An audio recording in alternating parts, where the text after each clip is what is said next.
Hey everyone, my name is Anurag Singh और मैं आशा करता हूँ कि आप सभी लोग बहुत ही अच्छे होंगे। आप अपने एग्ज़ाम्स की तैयारी भी बहुत अच्छे तरीके से कर रहे होंगे। तो चलिए हम इस वीडियो में स्टार्ट करेंगे क्लास 10th बायोलॉजी का एक बहुत ही अच्छा सा चैप्टर जिसका नाम है रिप्रोडक्शन इन ऑर्गेनिज्म। तो इस वीडियो को आप लास्ट तक देखिएगा और इस चैप्टर से मैक्सिमम 10 से या 8 नंबर का क्वेश्चन पूछता है, 8 या 10 नंबर का क्वेश्चन पूछता है। तो ये चैप्टर हमारे लिए बहुत ही ज़्यादा इम्पॉर्टेंट हो जाता है। अगर आपने इस चैप्टर में कुछ भी नहीं पढ़ा है फिर भी इस वीडियो को देखने के बाद आपको बहुत ही अच्छे तरीके से ये चैप्टर क्रिस्टल क्लियर हो जाएगा। तो नोट्स के साथ मैं ये चैप्टर कंप्लीट कराऊंगा। चलिए हम स्टार्ट करते हैं इस वीडियो को। सबसे पहले समझते हैं रिप्रोडक्शन क्या होता है। Reproduction is the process by which living organism produce new individual of the same species. Reproduction एक ऐसा प्रोसेस होता है जिसके द्वारा लिविंग ऑर्गेनिज्म अपने जैसे ही न्यू स्पेसीज का फॉर्मेशन करता है, सेम टू सेम अपने जैसे ही न्यू ऑर्गेनिज्म का फॉर्मेशन करता है। जैसे हम लोगों का डेवलपमेंट हम लोगों के मदर या फादर से हुआ है तो हम अपने मदर फादर की तरह ही दिखते हैं। डॉग का, कैट के जो चिल्ड्रन होते हैं या फिर बच्चे होते हैं वो उनके जैसे दिखाई देते हैं। एनिमल्स के बच्चे उनके जैसे दिखाई देते हैं और ह्यूमंस के बच्चे उनके जैसे दिखाई देते हैं। तो रिप्रोडक्शन एक ऐसा प्रोसेस होता है जिसके द्वारा कोई भी लिविंग ऑर्गेनिज्म अपने जैसे ही सेम टू सेम एक नए ऑफस्प्रिंग का डेवलपमेंट करता है। रिप्रोडक्शन एक नेसेसरी प्रोसेस है ज़िंदगी को जीने के लिए। अगर रिप्रोडक्शन नहीं होगा तो पॉपुलेशन इंक्रीज नहीं करेगा धरती पे और ऑर्गेनिज्म रिप्रोड्यूस नहीं करेगा तो उसकी पॉपुलेशन धीरे धीरे क्या होने लगेगी, डिक्रीज होने लगेगी और एक समय के बाद वो धरती से ख़त्म हो जाएगा। तो रिप्रोडक्शन का ये इम्पोर्टेंस है कि धरती पर जीवन के सर्वाइवल के लिए बहुत ज़रूरी है रिप्रोडक्शन। और अगर रिप्रोडक्शन कोई ऑर्गेनिज्म नहीं करता है तो धीरे धीरे उसकी स्पेसिस धरती से ख़त्म हो जाएगी। तो ये इम्पोर्टेंस है रिप्रोडक्शन का कि रिप्रोडक्शन का इम्पोर्टेंस ये क्वेश्चन पूछता है एग्ज़ाम में कि what is the importance of reproduction. तो आप ये लिख सकते हैं कि इम्पोर्टेंस क्या होता है रिप्रोडक्शन का, इतना दूर ये आप लिख सकते हैं कि रिप्रोडक्शन ज़िंदगी को जीने के लिए, सर्वाइवल के लिए ज़रूरी होता है और पॉपुलेशन को इंक्रीज़ कराने के लिए ज़रूरी होता है। नेक्स्ट हम लोग समझेंगे सिग्निफिकेंस ऑफ रिप्रोडक्शन। रिप्रोडक्शन का क्या सिग्निफिकेंस होता है। ये अलाउ करता है continuity of species generation after generation. एक जनरेशन के बाद दूसरे जनरेशन को लाने के लिए रिप्रोडक्शन ही रिस्पॉन्सिबल होता है। अगर रिप्रोडक्शन नहीं होगा तो नए ऑफस्प्रिंग्स का डेवलपमेंट नहीं होगा और नई जनरेशन का फॉर्मेशन नहीं होगा। It plays an important role in evolution by transmitting favourable variations from one generation to another generation. और हम जानते हैं कि एक समय के बाद इवोल्यूशन होता है तो उस इवोल्यूशन के लिए भी रिस्पॉन्सिबल कौन होता है, रिप्रोडक्शन। तो ये सिग्निफिकेंस ऑफ रिप्रोडक्शन है और ये भी एग्जाम में क्वेश्चन 1 या 2 मार्क्स का पूछता ज़रूर है। अब हम समझते हैं बॉडी डिज़ाइन ऑफ ऑर्गेनिज्म। हम जानते हैं कि हमारे जो पेरेंट्स हैं, हमारे पेरेंट्स के जो बॉडी का स्ट्रक्चर है उसके जैसे हम लोगों के भी बॉडी का स्ट्रक्चर होता है। तो बॉडी डिज़ाइन ऑर्गेनिज्म का कैसे फॉर्म होता है। Organism look similar because their body design are similar. हम लोग अपने पेरेंट्स के जैसे क्यों दिखाई देते हैं, क्योंकि उनके जैसे ही हमारे हाथ पैर और पूरे बॉडी का फॉर्मेशन है।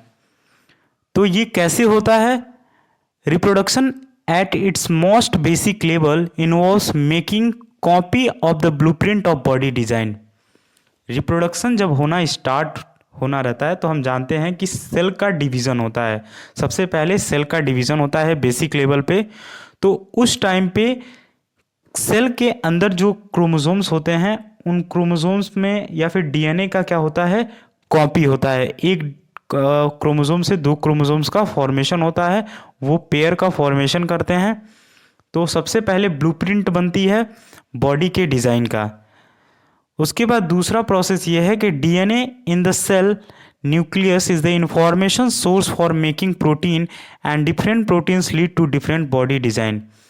और ह्यूमन बींग्स में जो सेल होती है न्यूक्लियस के अंदर, यही इंफॉर्मेशन सोर्स का काम करती है कि हमारे पेरेंट्स का हाथ पैर या फिर बॉडी का जो डिज़ाइन है वो हमें नेक्स्ट ऑफस्प्रिंग के अंदर सेंड करना है।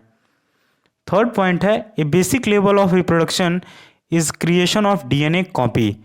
तो बेसिक लेवल पे रिप्रोडक्शन में क्या होता है, सबसे पहले डीएनए की कॉपी होती है। DNA copy is accompanied by cell division giving rise to two cells. तो डीएनए, अगर ये डीएनए है तो अगर ये सेल है तो इस सेल के अंदर ऐसे करके क्रोमोसोम होते हैं और इसके अंदर डीएनए होते हैं। तो अगर एक पेयर ऑफ क्रोमोसोम है तो पहले क्या होगी, ऐसे कॉपी बनती है 2 पेयर ऑफ, और फिर उसके बाद डिवीज़न होता है इसमें से। तो वही लिखा है कि DNA copy is accompanied by cell division giving rise to 2 cells. जब डीएनए का कॉपी होता है तो डीएनए की कॉपी होने के बाद एक सेल से 2 सेल का फॉर्मेशन होता है। DNA copying allows involve some variation, hence copy generated are similar but not identical. और जब डीएनए की कॉपी होती है, जब एक क्रोमोसोम से 2 क्रोमोसोम का फॉर्मेशन होता है तो उस टाइम पे कुछ ना कुछ वेरिएशन भी हो जाता है। ज़रूरी नहीं है कि 100% कॉपी हो जाए, और इसी वेरिएशन के चलते बहुत सारे लोगों में बहुत सारी परिवर्तन होने लगती हैं।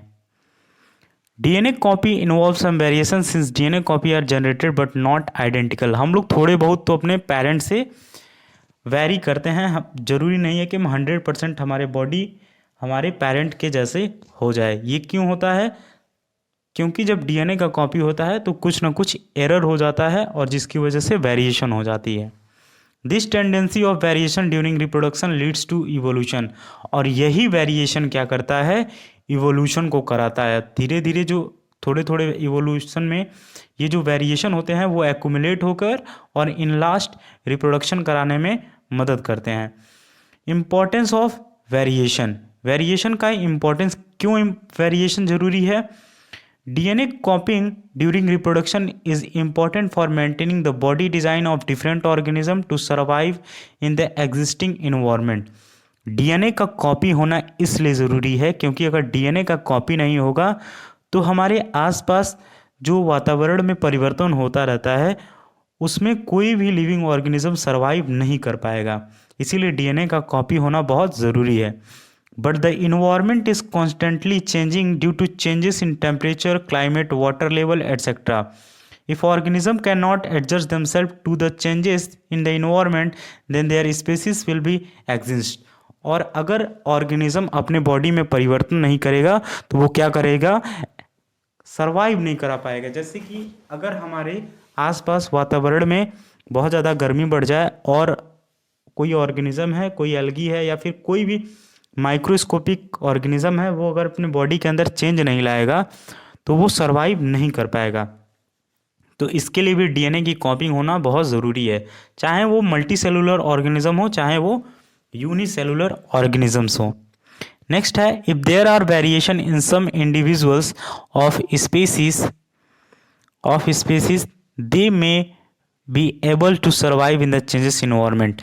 और अगर किसी ऑर्गेनिज्म के अंदर वेरिएशन हो जाता है तो वो इन्वायरमेंट में अपने आप को क्या करा सकता है, सर्वाइव करा सकता है वेरिएशन के चलते। सो variation in species is necessary for the survival of different species for the evolution of new species.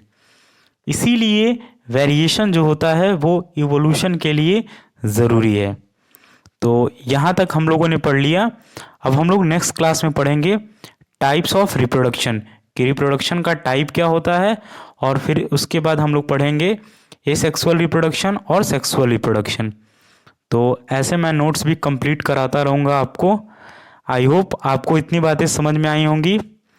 ऐसे बहुत सारे वीडियोस देखने के लिए मेरे इस चैनल को सब्सक्राइब करिए और अपने दोस्तों को ये वीडियो ज़रूर शेयर करिएगा ताकि वो अपने एग्ज़ाम में अच्छा नंबर गेन कर सकें। तो इस वीडियो को आप ज़्यादा से ज़्यादा शेयर करिएगा। Thank you for watching. अब मिलेंगे हम लोग नेक्स्ट वीडियो में जिसमें मैं एसेक्सुअल रिप्रोडक्शन को और आपको समझाऊंगा कि एसेक्सुअल रिप्रोडक्शन क्या होता है। तब तक के लिए खूब मन लगा के पढ़ते रहिए। All the best. जय हिंद, जय भारत।